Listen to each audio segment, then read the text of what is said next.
solidarity with the tens of thousands of African refugees in Israel who've been organizing, marching, protesting, striking, and demanding their rights.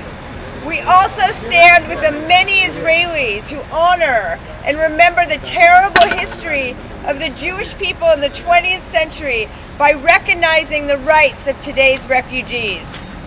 The Universal Declaration of Human Rights affirms that everyone has the right to seek and enjoy in other countries asylum from persecution.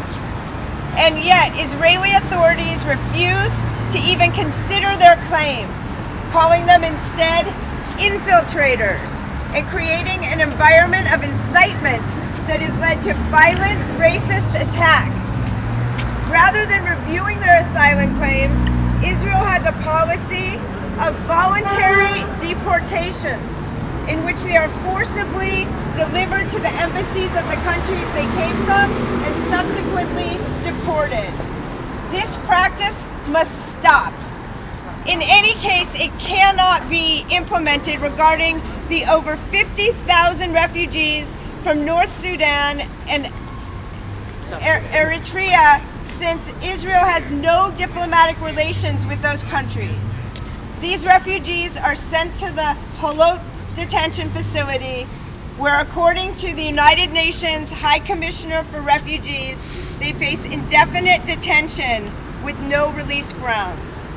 By way of comparison, while Israel denies the right of these refugees to apply for asylum in other countries, Eritrean and Sudanese asylum seekers have a 70% and 50% asylum acceptance rate, respectively. Israel must meet its obligations under international law and consider all refugee claims in a fair and transparent manner. Unfortunately, African and Palestinian refugees, by virtue of not being Jewish, are not granted the full measure of their human rights in a state that defines its Jewish character as possession of a Jewish demographic majority at all costs. The United States fashions itself as a nation of immigrants. It should lead by example and grant expedited legalization to the millions of undocumented immigrants living and working in our communities today.